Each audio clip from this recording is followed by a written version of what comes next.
দোস্ত ঈদ মানেই প্রেক্ষাগৃহে সাকিব খানের দাপট। ঈদের দিন তাণ্ডব সিনেমা মুক্তি পেতে প্রায় প্রতিটি শো যেমন হাউসফুল ছিল, তেমনি দর্শকের প্রতিক্রিয়াও দেখার মতো ছিল।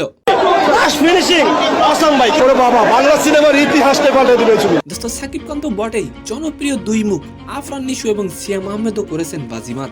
সামাজিক যোগাযোগ মাধ্যমে সাকিব খানের পাশাপাশি চলছে সিয়াম ও নিশোর বন্দনা। দোস্ত দর্শকদের কেউ কেউ বলছেন ভিন্নধর্মী লুক, সংলাপ এবং অ্যাকশনের দিক দিয়ে মেগাস্টার বেস্ট হলেও ক্যামিওতে নিশো এবং সিয়ামরা ছিলেন ম্যান অব দ্য ম্যাচ। আমার জীবনে আচ্ছা, আপনি অবশ্যই কমেন্ট করে যাবেন যে তাণ্ডব কি পারবে বিশ্বব্যাপী 100 কোটি কামাতে। দোস্ত এমত অবস্থায় দর্শকদের উন্মাদনা ও চাপ দেখে তাণ্ডবের শো বাড়ানোর সিদ্ধান্ত নিয়েছে তাণ্ডব কর্তৃপক্ষ। ঈদের প্রথম 3 দিনের অগ্রিম টিকিট প্রায় বিক্রি শেষ। দোস্ত তবে খারাপ সংবাদটি হলো ময়মনসিংহের ছায়াবানী সিনেমা হলে তাণ্ডব সিনেমা চলাকালে কারিগরি ত্রুটি দেখা দিলে সিনেমা হলে ভাঙচুর ও লুটপাট চালায় ক্ষুব্ধ দর্শকরা।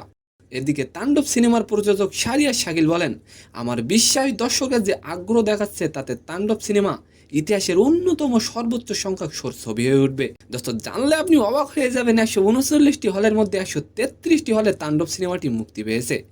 তো সম্মানিত দর্শক, আজকের ভিডিওটি কেমন লাগলো অবশ্যই কমেন্ট বক্সে জানাবেন। আর ভিডিওটি যদি ভালো লাগে অবশ্যই একটি লাইক দিয়ে আমাদের চ্যানেলটিকে সাবস্ক্রাইব করে দিবেন। ধন্যবাদ।